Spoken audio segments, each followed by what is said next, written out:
Well, the good thing about this digital now is I can copy and paste and edit.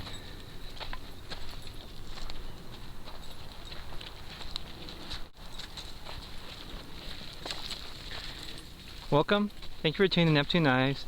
Mel, look at the camera. Yeah. It's nice out here. Look at this. Oh, you farted again? Damn, dog, stop farting. I'm putting you on YouTube. What the hell did you eat? This is a really nice little area. Look at the flowers. Huh?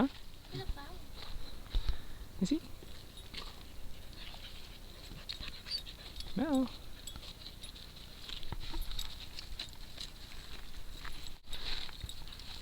Come on, we're trying to get to that. Where was that spot I want to go to? Over there. Let's just go keep going forward. I packed a beer today. Yep. Okay, Mel. It's like a door. Yeah. Stop filming me. No.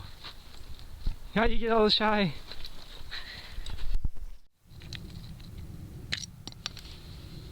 In a second.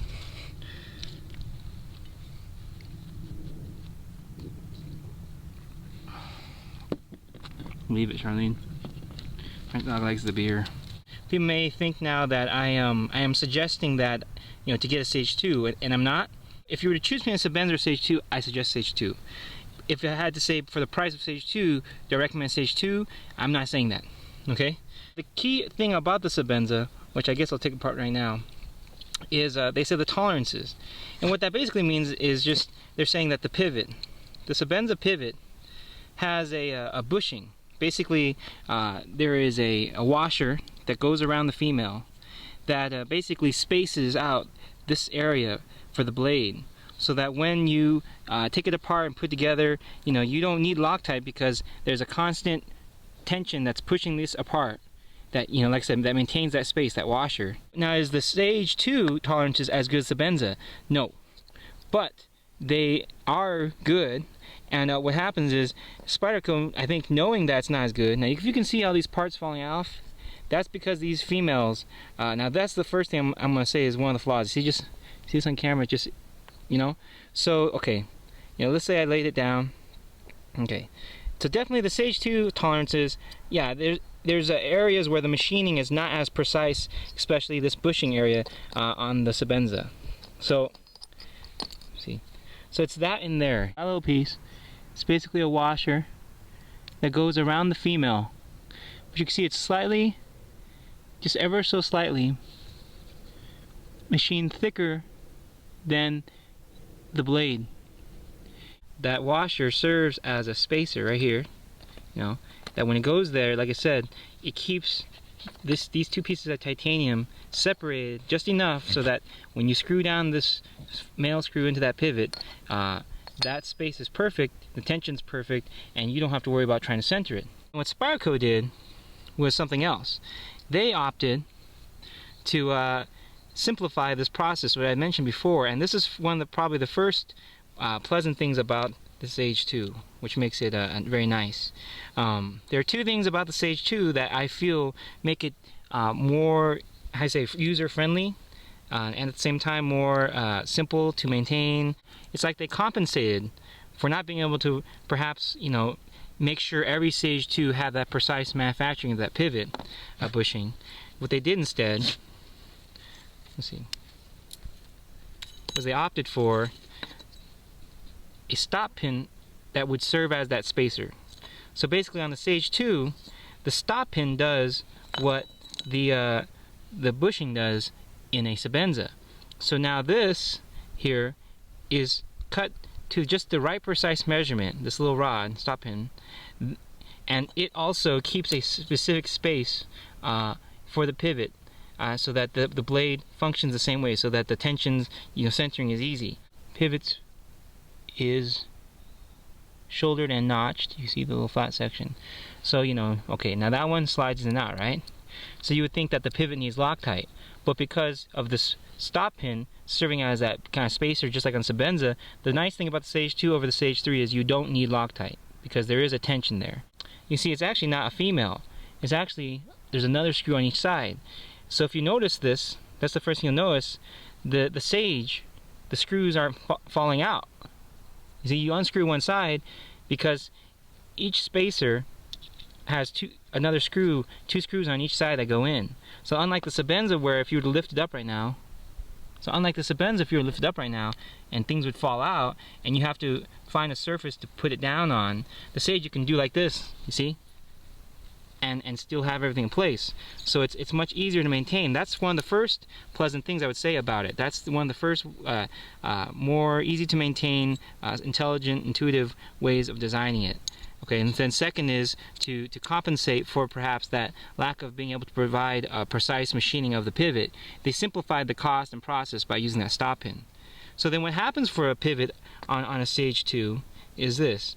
Now when you do screw it down, a Sebenza, when you screw down the pivot, it will instantly, pretty much you just screw it down as you would just all the way, and not overly tight, but just all the way, and the blade will be centered. Is that the case with the Sage 2?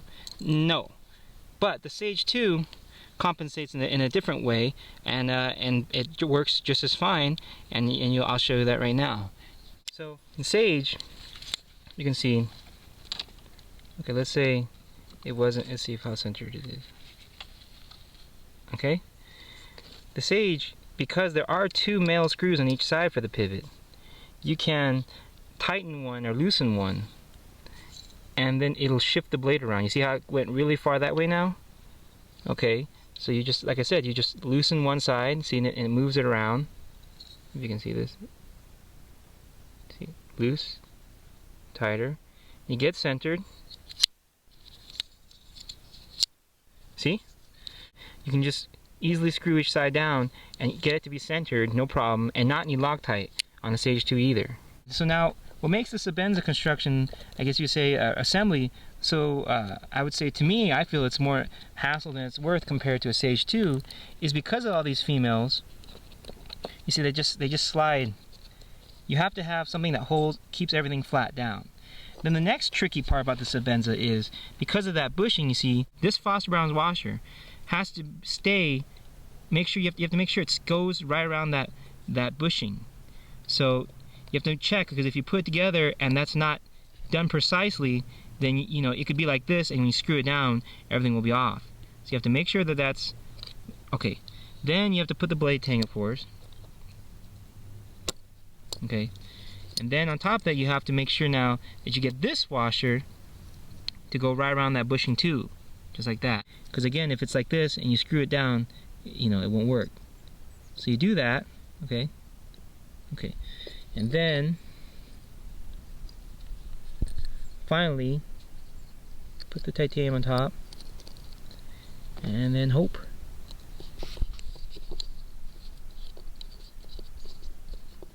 And I personally feel that the pivot should be the first thing dealt with, because that's where you have to deal with the most nonsense.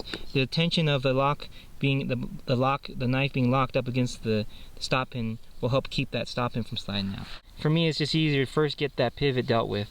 I get those dang washers to go around that bushing. So now I'm going to spine whack this one really a lot, and then see when I take it apart real fast how the lock bar looks. Okay, ready?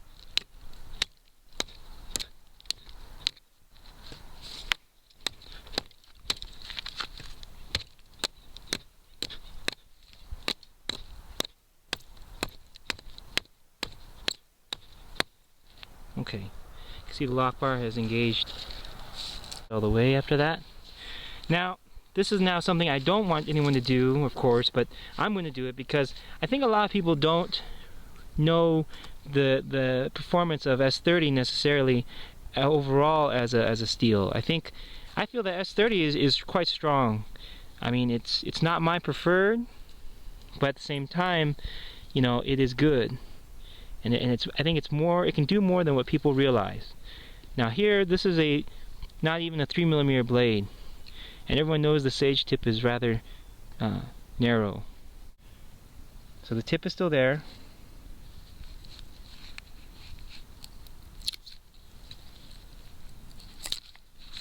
Let's see, locks it fine.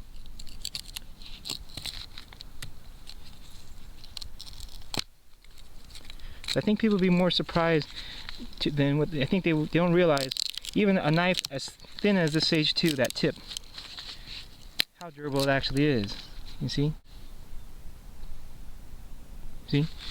So let's see what it takes, huh? Let's see, was that the tip or is that? Nope.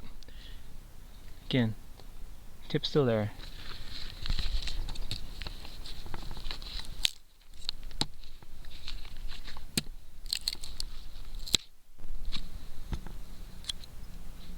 Still there.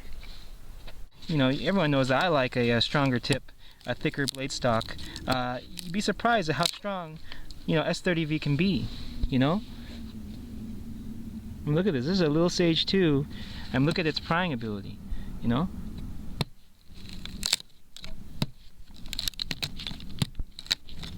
I mean, there's definitely a bend even in the pivot area, you know, because that, you know, this isn't exactly the strongest pivot, but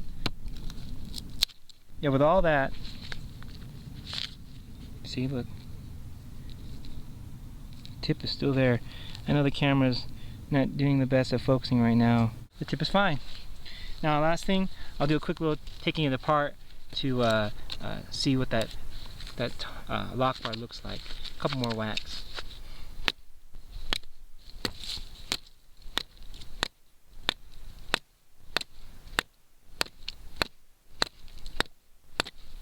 Okay, now come over here. No. You can't stop recording. Let's do the video in one shot.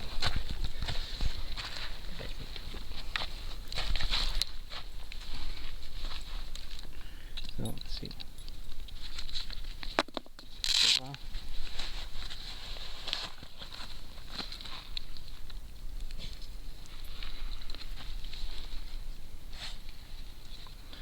So real fast. Let's take it apart.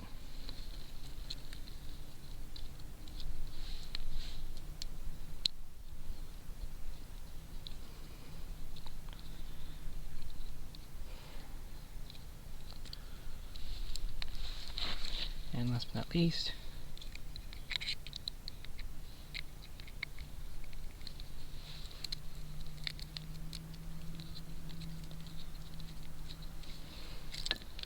okay.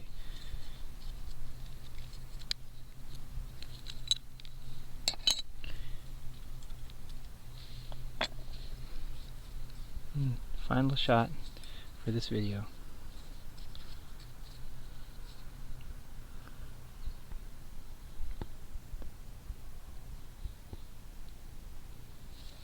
Get to focus.